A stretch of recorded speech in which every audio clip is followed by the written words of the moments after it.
This ticket can't be yours. People like you don't fly elite first class. The agent's voice cut across the terminal like a slap, sharp enough to turn heads in the crowded check-in zone at JFK.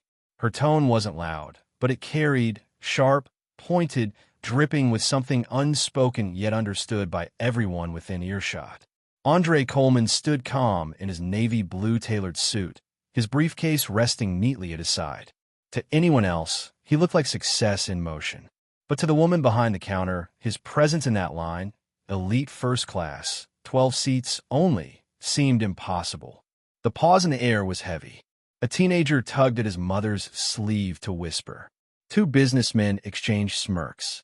And then the agent doubled down, her voice firmer this time, carrying further across the space.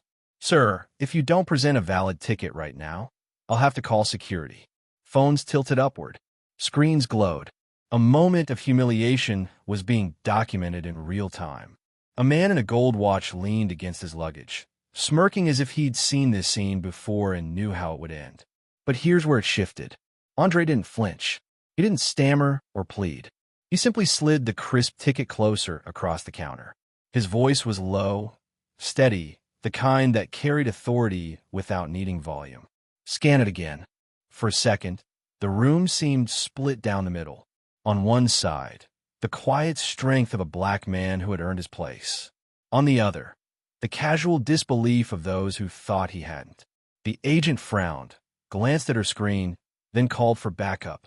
A second employee appeared, whispering, tilting the ticket under the scanner, shaking her head as though the paper itself were guilty. It's not checking out. Sir, step aside. And there it was, the escalation. The moment where a misunderstanding became something uglier, something familiar. Passengers shifted to get a better view, some pretending to scroll through their phones while angling their cameras. Others leaned in, hungry for drama. Because humiliation in public always draws a crowd. Now here's the twist most didn't see coming. Andre wasn't just another passenger fumbling for proof. He wasn't just a man hoping his dignity wouldn't be shredded at the counter. He was the CEO of Coleman Technologies, a defense contractor whose systems were keeping Sky Vista Airlines in business. The very airline accusing him of fraud was depending on his company's tech to pass federal safety checks. But in that moment, no one in the crowd knew it. To them, he was just a black man being told he didn't belong in the luxury space his money had paid for. So let me ask you, imagine standing there, your ticket valid, your status undeniable, yet being told by strangers that you don't belong. Would you explode in anger to prove your worth?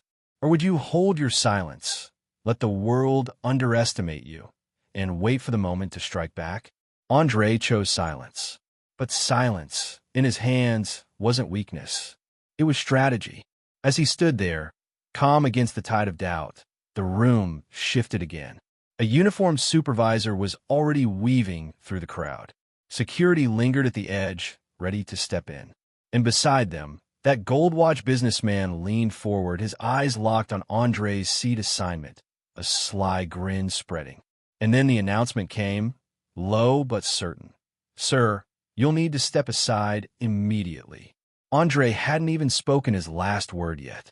Andre stayed steady, his voice low but firm as he slid more proof across the counter. Printed confirmation, digital receipt on his phone, elite tier status glowing on the screen. Every line of evidence said the same thing. His seat was real, his money had been accepted, and he belonged where he stood. But the agent didn't flinch. She tilted her head, lips pursed, like the truth in front of her couldn't possibly be trusted. Her voice cut again, sharper this time. This doesn't look valid. Step aside, sir. The second agent leaned in, whispering over the paperwork as if it carried a hidden trick. She shook her head with a faint smirk, then lifted her chin toward Andre. You don't look like our usual elite passengers. The words weren't shouted, but they landed louder than the intercom announcements spilling through the terminal. A few people in line gasped quietly. Others chuckled. Phones shifted higher, screens glowing brighter, capturing humiliation frame by frame. Andre's calm never broke. He straightened his tie, tapped the screen of his phone, and said only one sentence. It's verified. Scan it again. but his certainty only fed their disbelief. The first agent sighed dramatically, rolling her eyes toward the crowd as if she were the victim of a stubborn, difficult customer. "Sir, this isn't a game. We've seen people try to sneak into cabins they don't belong to.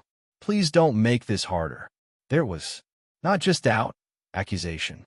The suggestion that Andre, a man who had built contracts worth more than the airline itself, was some kind of fraudster trying to hustle his way into luxury. The crowd fed on the tension. A woman in yoga pants shook her head. A man in a leather jacket muttered under his breath, "Knew it." The injustice wasn't private anymore. It had become public theater. Andre didn't yell. He didn't beg. He simply held the phone steady in his hand, screen glowing with undeniable proof. But the longer he stood calm, the more their tone hardened, like they needed to break him before the line moved on. "Step aside. Final warning." It wasn't about paperwork anymore. It wasn't about tickets or scanners or verification codes. It was about the unspoken belief that he didn't belong, that no matter how much evidence he carried, it would never be enough in their eyes.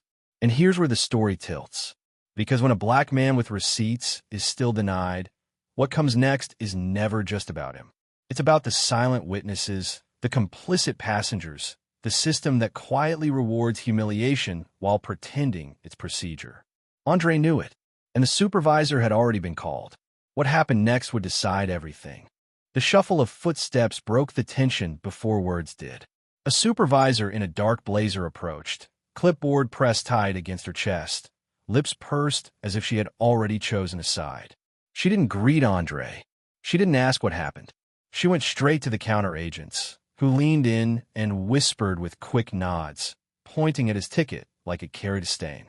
When she finally turned to him, her voice was cold but rehearsed, every syllable dipped in corporate language. "Sir, this is a serious offense. If you cannot produce another form of verification, security will have to intervene." Gasps rippled through the line. A few passengers turned away, pretending to scroll their phones, but really just listening harder. Others leaned in with excitement, as if they'd paid extra for front-row drama. No one stepped forward to say what everyone could see. The man had already provided more than enough proof. Andre stayed composed, his phone still lit with confirmation codes, his printed ticket flat on the counter, his posture straight. He repeated himself without raising his tone. "Scan it again." The supervisor tilted her head, almost offended by his calm. She sighed loudly, not at him, but at the crowd, like she was performing frustration for an audience. "Sir, discretion is part of our process. You may believe you purchased this ticket, but the system doesn't reflect that. You need to step aside for operational necessity." Operational necessity. The words sounded neutral, official, but everyone heard the sting underneath. "You don't belong here. Move." And that was the moment the social divide in the terminal became impossible to ignore. On one side, the silent discomfort of people who recognized prejudice unfolding but chose not to act. On the other, the smirks of those who enjoyed the spectacle, who found satisfaction in watching a black man's dignity chipped away under fluorescent lights. The supervisor's eyes cut once more to the line, and then she waved subtly toward the far end of the counter. Andre's seat, elite first class, one of 12, was already being reassigned. A white businessman with a gold watch tapped his boarding pass against the counter, smiling faintly as the upgrade went through without a single question. The crowd noticed. Some widened their eyes but stayed still. Others muttered under their breath. Figures. Phones kept recording. The story wasn't private anymore. It was being documented in real time, streamed to strangers who would later debate whether this was racism or just procedure. Andre inhaled slowly, pressing his lips together, saying nothing. His silence was louder than any protest. And then the supervisor gave her final line, crisp and firm, the sound of judgment dressed as policy. "Security will escort you if you don't comply. Final warning." The gold watch passenger smirked again, now sliding his ticket into his breast pocket like a trophy. And Andre, he just reached for his phone. The uniformed officers arrived without hesitation, their presence shifting the air in the terminal. The crowd stepped back, phones rising higher. Andre stood perfectly still, his elite first-class ticket still glowing on the screen of his phone. Yet the officers didn't even look at it. Their eyes followed the supervisor's cue, as if her word carried more truth than the evidence in his hand. "Sir, you need to come with us." The statement wasn't a request. It was a verdict. Andre's jaw tightened, but he didn't raise his voice. Calm dignity met forceful authority, and the imbalance was undeniable. Passengers whispered to each other, some with sympathy, others with quiet satisfaction, as though watching a show they'd seen before. And then the insult deepened. Just a few feet away, a white businessman, silver hair, polished shoes, gold watch catching the fluorescent lights, slid his boarding pass across the counter. No questions asked, no raised brows, no suspicion. The upgrade went through smoothly, almost theatrically, while Andre was being surrounded by officers. The man smirked faintly, adjusting his tie as if the seat had always belonged to him. Andre noticed. So did the crowd. But no one spoke. The injustice was no longer subtle. It was on full display, wrapped in corporate language like operational necessity, and enforced with the silence of bystanders. Andre's humiliation became the price of someone else's convenience. One officer reached for Andre's arm. "Let's not make this harder." The cameras zoomed in. This was the image the world would see. A black CO escorted away, while his rightful seat in first class was gifted to another man without question. Andre did not resist. He did not explain. He simply walked as the officers guided him down the terminal. But every step carried weight, every camera angle preserved the insult. And as the cabin door closed behind the man with the gold watch, the point of no return had already been crossed. The humiliation was complete. But here's the question. Was Andre really defeated? Or had the airline just triggered a disaster far bigger than anyone in that terminal could imagine? Andre's feet barely touched the floor as two security officers guided him out of the line. The crowd had already moved on, but the sting of their stares clung to him. A man stripped of dignity in front of strangers. No loud argument, no resistance, just a slow walk toward humiliation. But Andre wasn't panicked. His face stayed calm, unreadable, like he'd rehearsed this moment all his life. While the agents whispered to each other, chuckling as if the problem was solved, Andre reached into his jacket pocket. Not for another ticket, not for an ID, for something more dangerous, his phone. He didn't scroll. He didn't check messages. He pressed one name, a single ring. The line clicked. His voice came out low, steady, surgical. "Freeze the Sky Vista Q4 budget. All 120 million. Effective immediately." That was it. One sentence. No raised voice. No explanation. Then he slid the phone back into his pocket like nothing had happened. The security guards didn't even notice. To them, he was just another passenger with a phone in his hand. But in reality, the ground beneath Sky Vista Airlines had just cracked open. Think about it. While they laughed at the idea of a black man holding an elite ticket, they didn't know that same man controlled the technology, keeping their planes in the sky. Without him, federal approval for their security systems would vanish. Flights would stop, money would bleed, and investors would run. Andre didn't need to argue at the counter. He didn't need to shout at the passengers smirking in line. He had something far sharper than anger, discretion backed by power. And in less than a minute, he had pulled the trigger without anyone realizing it. The irony was brutal. They thought they were escorting him out of first class. In truth, he had just escorted their entire airline to the edge of collapse. But here's the part that no one saw coming. While Andre stood in silence, humiliated but calm, across New York City a chain reaction had already begun. Phones were about to light up at Sky Vista headquarters. Executives were about to learn the name of the man they had just thrown out like a criminal. And when they did, it wouldn't just be an embarrassment. It would be a crisis. What happens when a single quiet phone call inside JFK rattles the boardrooms of Manhattan? The answer would shake Sky Vista to its core. It started with one phone held just a little higher than the rest. A shaky clip of Andre standing at the counter, calm but cornered, surrounded by suspicious staff and uniformed officers. The video hit Twitter before his feet even cleared the security zone. The caption? Just 6 words. Black CEO accused of faking first class. By the time he reached baggage claim, the clip had been reposted thousands of times. Hashtags multiplied. Hashtag flying while black. Hashtag Sky Vista scandal. Hashtag first class fraud or fact. The algorithms did the rest. TikTok stitches, Instagram reels, Facebook shares. Everyone had an opinion, and no one had the full story. Some viewers raged instantly.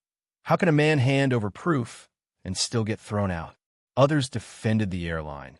Maybe it really was just a mistake. Policy is policy. The debate itself was gasoline, and the fire spread. On TikTok, a creator paused the clip right at the moment Andre slid his phone across the counter. "Look at his posture," she said. "That's not the body language of someone lying. That's the body language of someone tired of being doubted." Millions agreed. Meanwhile, on Instagram, a still frame of the white businessman, the one with the gold watch slipping into Andre's seat, circulated like a wanted poster. Notice how his ticket wasn't questioned? The captions read. Notice the smirk? Comment sections filled with outrage, disbelief, and bitter recognition. Even the mainstream outlets couldn't resist. By the end of the afternoon, headlines popped up.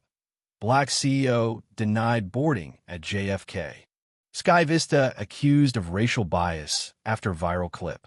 Airline faces backlash over first-class incident. But here's the twist. The airline's executives still had no idea who Andre Coleman really was. To them, he was just another difficult passenger turned into an internet storm. They didn't yet know that the man they had escorted out so casually held the fate of their billion-dollar contracts in his hands. The internet, however, was already piecing it together. A Reddit thread pulled up his LinkedIn profile. Screenshots of defense contracts circulated on Discord servers. Someone tweeted, "Y'all realize this man literally builds the tech keeping Sky Vista planes legal?" The conversation flipped from sympathy to speculation. Was this just racism, or had Sky Vista just destroyed itself in public? And while the airline's PR team scrambled to draft a generic "we value all customers" statement, the phones inside Sky Vista headquarters were beginning to buzz. A story that started at a single counter in JFK had now reached every corner of the internet. The humiliation wasn't private anymore. It wasn't even local. It had become a global spectacle. But here's the question hanging in the air. When the truth about Andre's power finally hit the boardroom, would it be too late to stop the fallout? Deep inside the JFK control office, a mid-level manager leaned over the glowing monitor. His nameplate read Operations, but his real job was cleaning up chaos. A flight delay here, a passenger complaint there. Usually, the work was routine. Tonight, though, the screen in front of him carried a problem that was anything but routine. He replayed the incident log. Black male passenger, escorted out by security. Ticket flagged as suspicious. Possible fraud. His brow furrowed. Something didn't add up. Fraud cases usually came with forged cards or mismatched IDs. But this man, Andre Coleman, had presented multiple forms of proof. Digital and paper. Both logged in the system. Why would the agents escalate if the system cleared him? The manager muttered under his breath. His fingers hovered over the keyboard. Out of habit, he ran a deeper check. What flashback nearly knocked him out of his chair? Andre Coleman, CEO, Coleman Technologies, government contracts, defense security systems, federal clearance, multi-year deals. The kind of account Sky Vista's top executives bragged about during earnings calls. Without his software, Sky Vista's planes would never pass federal security checks. The manager rubbed his temples. He scrolled further. The numbers stared back at him. Contracts valued at over $120 million for the next quarter alone. He whispered it like a curse. $120 million. His stomach twisted. The airline hadn't just insulted a customer.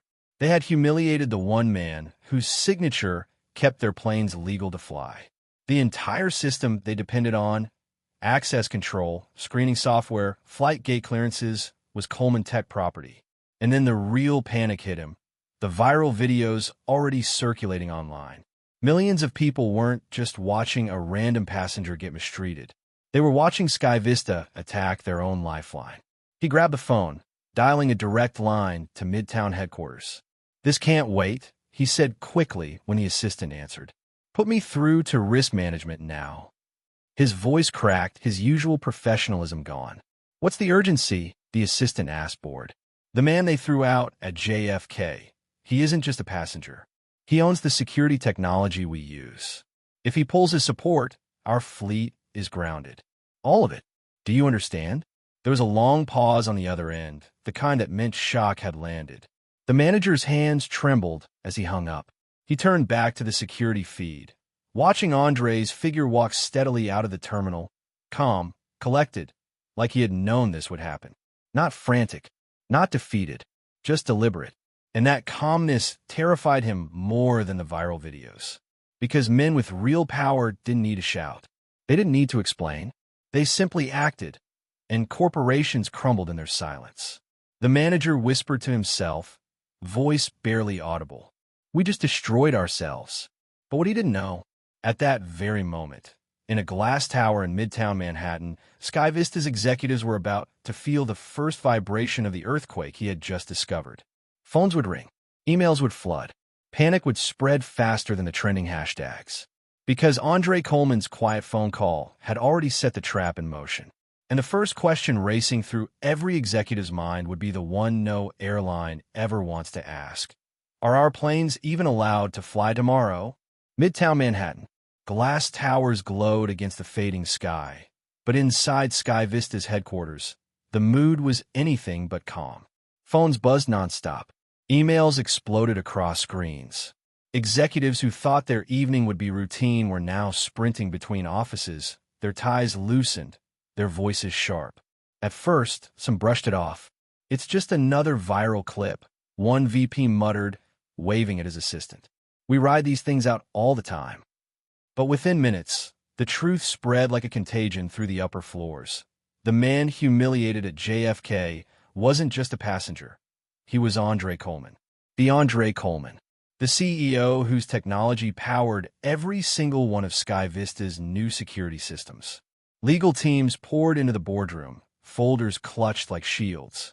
One lawyer spoke first, his tone clipped. "If Coleman pulls his contracts, we cannot pass federal safety audits. No clearance, no flights. Every plane grounded." The words hit like a body blow. Silence fell, then panic erupted. "What do you mean grounded?" an executive shouted. "We're days from holiday season. Do you realize what that would cost us?" Another slammed his fist on the mahogany table. "Who let this happen? Who signed off on humiliating a federal contractor in front of cameras?" The irony stung.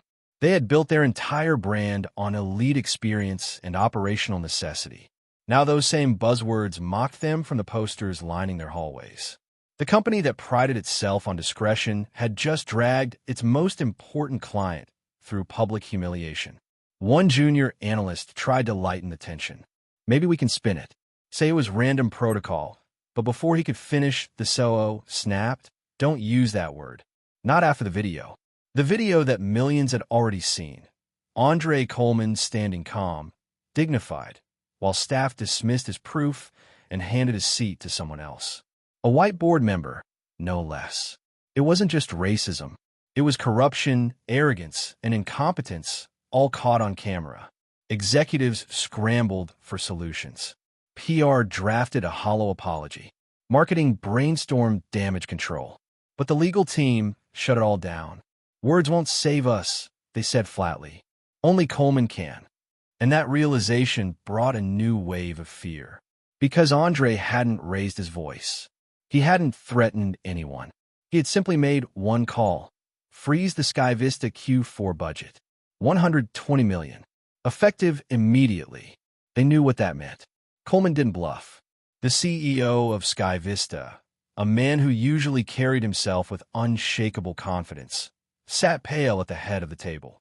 His hands trembled as he stared at the trending hashtags flashing on the screen. Hashtag flying while black. Hashtag Sky Vista scandal. Hashtag first class fraud or fact. He whispered, almost to himself, "This isn't a PR issue. This is survival." The room fell quiet. Outside the glass windows, New York pulsed with its usual indifference, but inside, Sky Vista was unraveling. A single incident at one gate, one decision by two agents, had placed billions on the line. And here's the part no one said out loud, but everyone knew. Andre Coleman now controlled their future. Every executive in that room, every employee depending on their paycheck, every shareholder watching the stock price, suddenly all of them were at the mercy of the man they had disrespected. The COO finally broke the silence. We need to talk to him. Tonight. But the unanswered question hung in the air, suffocating. Would Andre even take their call? Andre Coleman sat in a quiet lounge at JFK, his Navy suit still crisp despite hours of humiliation. Cameras had followed him through the terminal, strangers whispering as if he were both victim and villain. But now, as his phone buzzed with an incoming call from Sky Vista's top brass, the atmosphere shifted. For the first time since this ordeal began, Andre wasn't reacting. He was leading. The voice on the other end was tight, rushed. Mr. Coleman, this is Richard Hale, CEO of Sky Vista Airlines. We need to speak immediately. Andre's reply was slow, measured, deliberate. Then you should listen. The executives on the line expected rage. They expected shouting, accusations, maybe even begging. What they got instead was precision, words sharpened to cut. You humiliated me publicly, Andre began, his tone almost conversational. Not because of system error, not because of a misunderstanding, but because you and your staff saw a black man holding something you thought he didn't deserve. An elite first-class ticket. Silence on the line. Someone cleared their throat, but Andre kept going. I built the security technology that protects your planes. I gave you discretion when you negotiated under the table to cut costs. I extended trust when your board doubted my company. And this, his voice hardened, is how you repay it? By treating me like a criminal in front of strangers. The board members listening were sweating in Midtown Manhattan, but Andre wasn't done. He pressed harder, forcing them to face not just one incident, but the rot beneath it. This isn't about one agent at JFK. It's about culture. A culture where you think operational necessity excuses prejudice, where experience means trusting white passengers and doubting black ones, where random checks always seem to land on people who look like me. Every word landed like a verdict. Andre wasn't pleading for his dignity back. He was stripping theirs away. Understand this, he said, voice low but unshakable. You may own the gates. You may own the planes. But I own the switch that keeps your fleet in the sky. And right now, that switch is off. A shuffle of papers echoed faintly through the speakerphone. One executive tried to interject. Mr. Coleman, surely we can. Andre cut him off. No, you'll listen. This is not negotiation. This is consequence. For a moment, the room in Midtown went dead quiet. They realized the power dynamic had flipped. The man they escorted out of first class now held their billion-dollar empire in his hands. Andre leaned forward, his voice slower now, each syllable deliberate. Your airline embarrassed me in front of the world. Now I'll show the world who really holds control. Not with anger, not with noise, but with silence and a frozen budget you can't outfly. He didn't raise his voice once. He didn't need to. The calm was more terrifying than any rage could have been. Someone finally whispered, What do you want? Andre let the question hang in the air. He allowed them to sweat, to choke on the weight of it. Then he answered with words that sounded less like a demand and more like a sentence. What I want, he said, is for Sky Vista to understand the price of arrogance. You'll feel it in your stock, in your contracts, in your reputation. And until you do, until you correct what your company has become, don't expect your planes to move another inch. The silence that followed wasn't corporate. It was personal. They weren't just afraid of losing money. They were afraid of him. Andre ended the call with 3 words that sealed the moment. You'll hear soon. And with that, the line went dead. Back in Midtown, panic exploded. Executives scrambled to interpret what Andre would do next. Each one silently realizing that their survival now depended on the man they tried to dismiss. But Andre, he sat back, perfectly calm. For the first time that day, he smiled, because now the power was exactly where it belonged. And the next move? That would be his alone. What Andre didn't know, at least not yet, was that the man sitting in his stolen first-class seat wasn't just a random passenger. He was a Sky Vista board member with a history tied directly to Andre's company, and his presence on that flight was no accident. Andre didn't raise his voice. He didn't need to. The boardroom was already silent, the kind of silence where every breath sounded like thunder. His words cut sharper than any anger could. "This wasn't about a ticket," he said slowly, his eyes moving from one executive to the next. "This was about a system you've built, protected, and excused." He placed his phone on the table, screen glowing with a folder of documents. Lawsuits, complaints, headlines buried after settlements. Each one a story that sounded eerily familiar. Black passengers pulled aside for random checks. Latino travelers asked to show proof twice, while white passengers strolled through without a glance. Muslim families questioned about operational necessity while boarding. Patterns, not accidents. Andre leaned forward. "You call it discretion. Your staff calls it protocol. But passengers like me, we call it what it is, prejudice, dressed up in corporate language." The executives shifted in their seats. A few tried to look away, but Andre wouldn't let them escape. He tapped the phone again, opening another document. "Here, a black woman denied her upgrade last year at this very airport. She had proof, she had status, but your supervisor told her people don't usually fly elite on one paycheck. Do you remember that case? You settled it quietly. Wrote a check. Thought it was over." His tone tightened. "But it's never over, is it? Because the same arrogance, the same blindness played out again. This time in front of cameras." The room grew heavy. These were not the words of a man seeking sympathy. They were charges read aloud like an indictment. Andre paused, letting the silence throb before delivering the next blow. "When your system humiliates someone like me, a CEO, a federal contractor, what do you think happens to the countless travelers without power? They don't trend. They don't go viral. They just disappear into your statistics. Forgotten." He straightened, his voice calm but loaded. "This is not about one gate agent. It's about a corporate culture that mistakes bias for procedure, arrogance for authority, and humiliation for experience. And as of tonight, that culture has a cost." Every executive knew what he meant. The frozen $120 million wasn't a threat. It was the proof of what he could take away.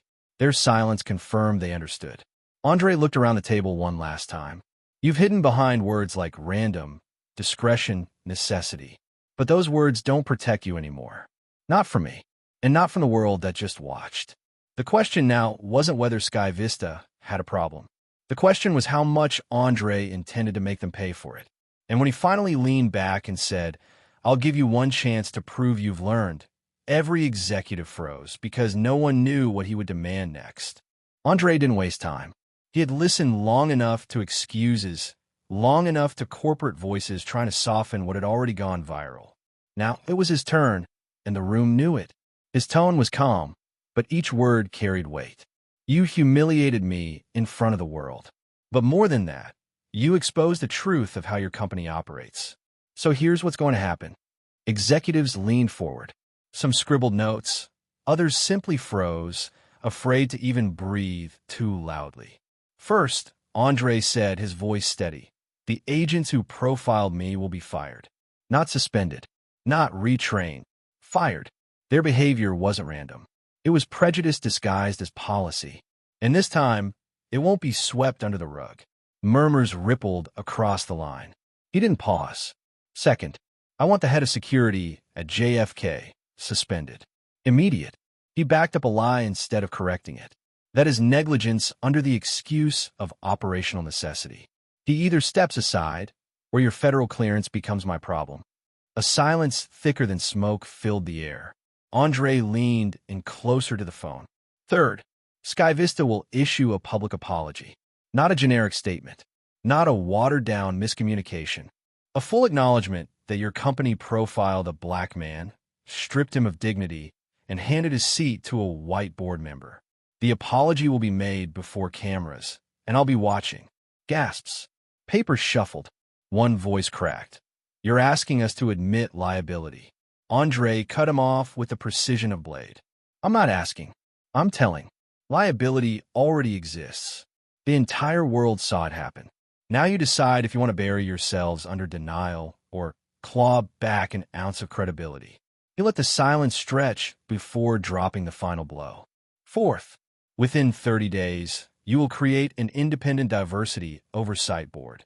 One with real power to audit your practices, your upgrades, your hiring, your training. And you will fund it. If not, I'll make sure your investors, your regulators, and your customers know that reform was offered and refused. The words hung heavy more than demands. They were ultimatums delivered with surgical clarity. Then Andre set the timer on their nightmare. You have 24 hours. Meet these terms, or the freeze on your contracts becomes permanent. Your planes will stay on the ground. And this time, you won't be negotiating with me. You'll be negotiating with Washington. The Midtown executives sat in silence, the reality crashing over them. They weren't in charge anymore. Andre leaned back, calm as ever, and ended the call with 5 words that sealed the chapter. Decide fast. Time is bleeding. What the executives didn't realize was that outside the boardroom, cameras were already gathering, and the press conference SkyVista thought it could control was about to spiral out of their hands. The boardroom that once buzzed with arguments now sat in stunned silence. Andre's ultimatum still echoed like a verdict no one dared to challenge. Firing staff, suspending security, a public apology, a diversity board with real power, 24 hours to comply or collapse. The CEO of SkyVista, a man known for his booming confidence, now looked deflated, shoulders hunched, voice shaking. We accept. The words slipped out, almost a whisper, but they carried the weight of surrender. Around him, executives exchanged helpless glances. It wasn't just a deal, it was survival. Phones buzzed as orders were pushed down the chain. PR staff drafted statements with trembling hands. Legal officers, who had once argued against admitting fault, now typed directives confirming Andre's terms word for word. Nobody questioned the demands anymore. They couldn't afford to. One executive, pale and sweating, tried to resist.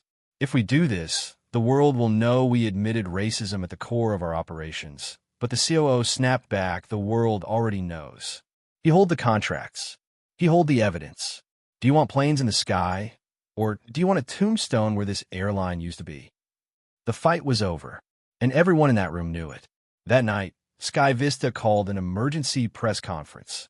No time for polish, no chance to spin. The same company that humiliated a black man at JFK now prepared to face the world with bowed heads.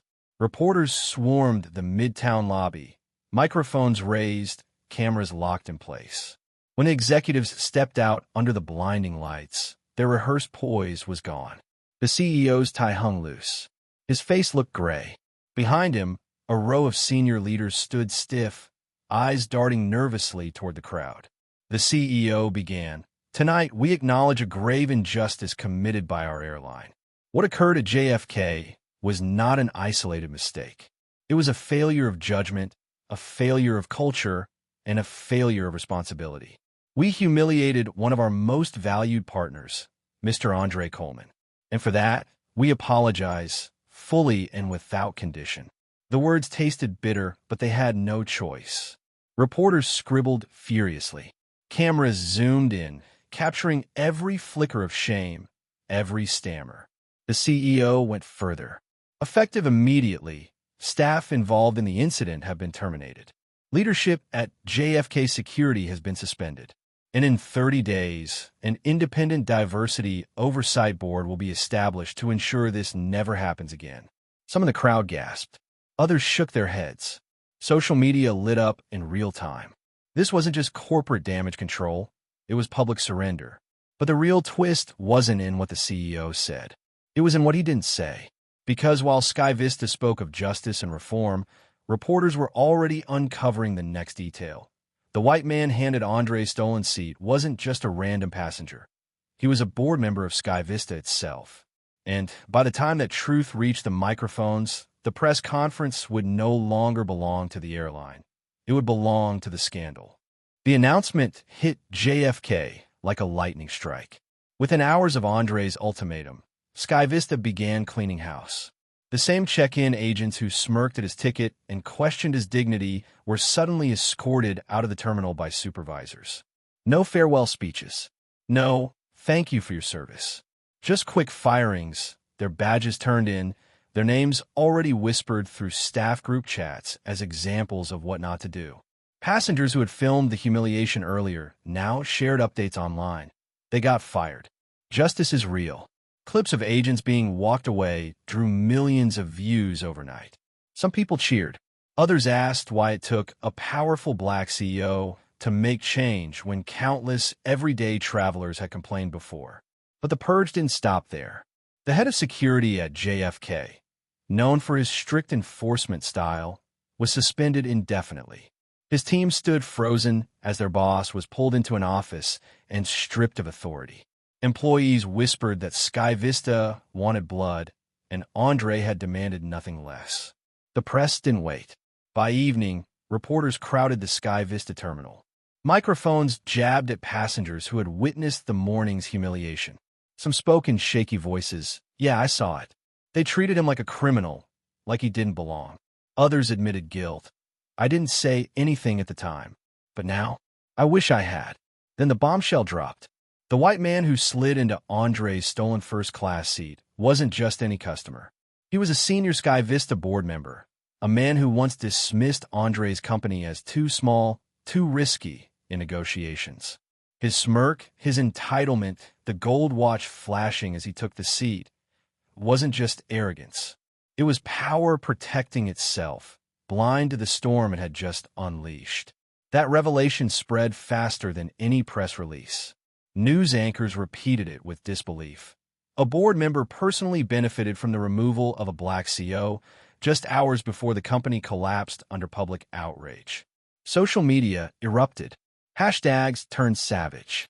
Memes of the board member's face next to Sky Vista's plummeting stock price flooded timelines. Andre, meanwhile, walked out of JFK not as the man who had been humiliated, but as the man who had forced an empire to its knees. Cameras flashed. Reporters shouted questions. He didn't raise his voice. He didn't stop to explain. He just walked, measured, calm, untouchable.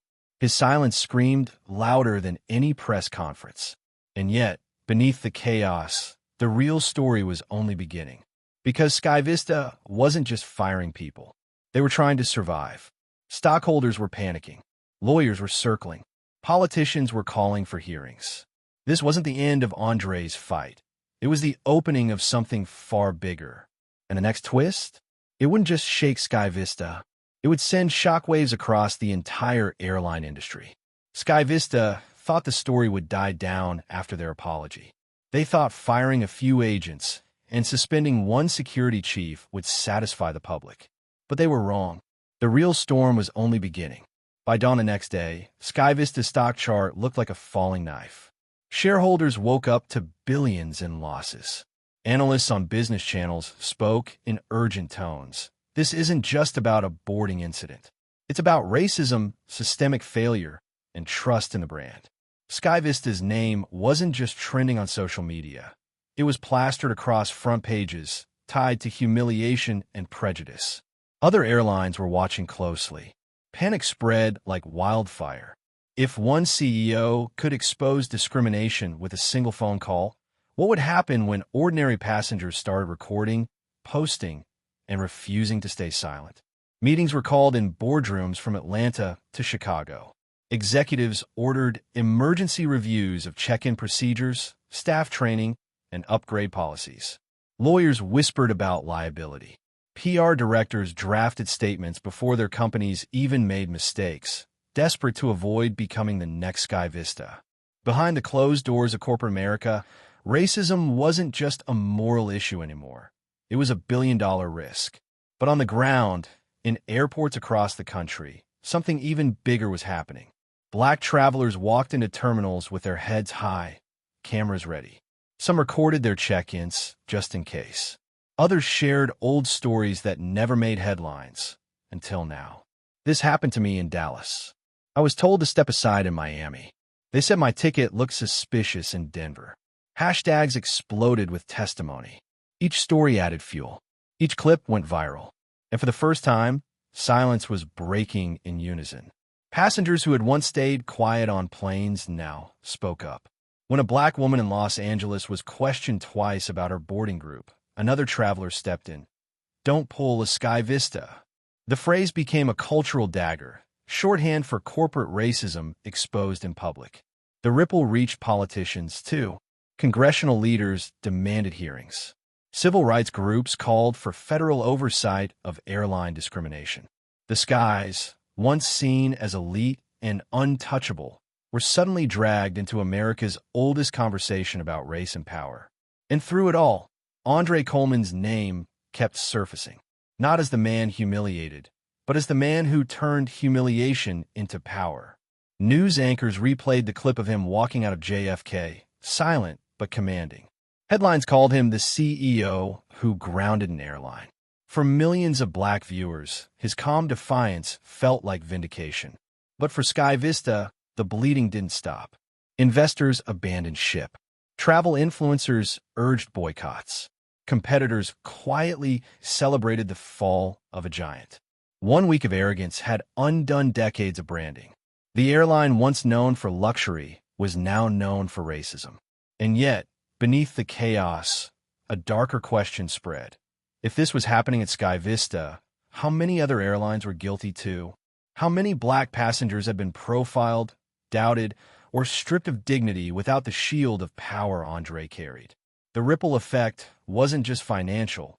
It was cultural, systemic, unstoppable. And the industry knew it. Airline leaders whispered behind closed doors. If Coleman speaks again, if he calls for reform beyond Sky Vista, we might all be finished. And that's where the real tension lived. Not in what had already happened, but in what Andre might choose to do next. Because as Sky Vista bled, Andre boarded his next flight in silence. No arguments. No humiliation. His ticket scanned clean. The gate agent smiled nervously, almost too eager to please. Passengers nearby whispered, recognizing him. Cameras followed. He walked down the jet bridge, calm as ever. But the question lingered in every corner of the terminal, in every corporate office across America. Would Andre stop here, or was this just the beginning of something far bigger? Andre Coleman stood in line at JFK again, weeks after the scandal. Same polished Navy suit, same calm stride, but the air around him had changed.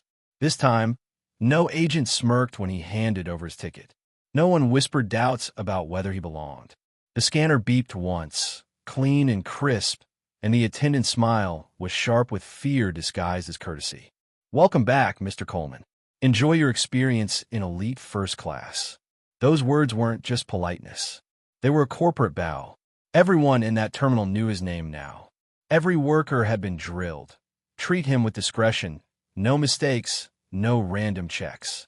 Because Andre had taught Sky Vista and the entire airline industry that racism in elite spaces comes with a cost too heavy to hide. As he walked toward the private lounge, eyes followed. Some passengers nodded in quiet respect. Others looked away, embarrassed, as if the incident still played in their heads. And somewhere in that mix were black travelers recording with their phones, whispering to each other. That's him, the CEO who shut down an airline. But the victory wasn't about recognition. Andre didn't need applause. The real victory was that silence had been broken. For years, black travelers had quietly endured microaggressions at check-ins, suspicious glances during boarding, the humiliation of being doubted in front of strangers. Now, after one call, after one refusal to explode, but instead to act, the world had proof. The system wasn't neutral. It wasn't fair. And when exposed, it panicked. Sky Vista's surrender became a national headline, but the ripple spread further. Airlines across the country scrambled to review their customer experience policies. Suddenly, diversity oversight boards weren't just empty PR, they were survival tools. Staff training manuals rewrote the word discretion. Agents were warned that random couldn't always mean the same faces. And every security chief knew that operational necessity could no longer excuse humiliation in plain sight. Still, the deeper truth was harder to swallow. Sky Vista didn't change out of conscience. They changed because their money was frozen, their reputation shredded, their future threatened. And that's what made this story sting. It wasn't dignity that moved them, it was dollars. Andre understood that better than anyone. As he sat in the lounge, sipping coffee in silence, he thought about how power works in America. Respect for a black man didn't arrive with a smile. It arrived with leverage. That was the new normal. Not equality, but a fragile, uneasy respect born out of fear of exposure. But something else shifted too. For the first time, everyday black travelers carried Andre's story like a shield. When gate agents hesitated, passengers pushed back. Don't pull a Sky Vista. The phrase became a warning, a protest, a reminder that humiliation had consequences. That collective voice, multiplied online, was louder than any press release. Andre boarded his flight, walking past rows of seats. First class felt different now. Not warmer, not friendlier, but heavier. Like everyone sitting there was aware that the rules had changed. For some, it was relief. For others, resentment. But no one dared say, "You don't belong." Not this time. Not ever again without risk. The cabin door shut. The engines roared to life. Andre leaned back, closing his eyes. On the surface, everything looked normal again. Just another flight, just another CEO in first class. But under the quiet hum of the plane, the truth pulsed. This wasn't normal. This was the fragile start of something new. And here's where you, the viewer, come in. Because Andre's story isn't only his. It's ours. It's every moment you've been doubted, dismissed, or humiliated for no reason except prejudice dressed up as procedure. It's the way silence protects the system, while exposure forces change. So ask yourself, if you were standing at that counter, ticket in hand, strangers watching, agents questioning your right to belong, what would you have done? Would you swallow it? Would you explode? Or would you, like Andre, find a hidden power they never expected? This story proves one thing. Racism isn't random. It's structured, enforced, disguised behind policies and smiles. And when it plays out in elite spaces, where dignity is supposed to be untouchable, it reveals the truth about power in America. But here's the haunting question. Do you think anything really changed? Or did fear just push racism back into the shadows, waiting for the next moment to surface? If you believe stories like this must be told, don't stay silent. Like this video, share it, and subscribe, because silence only helps racism survive. We can't afford to stay quiet. Not in airports, not in boardrooms, not in first class. Because one man shut down an airline. But the fight for dignity, that belongs to all of us.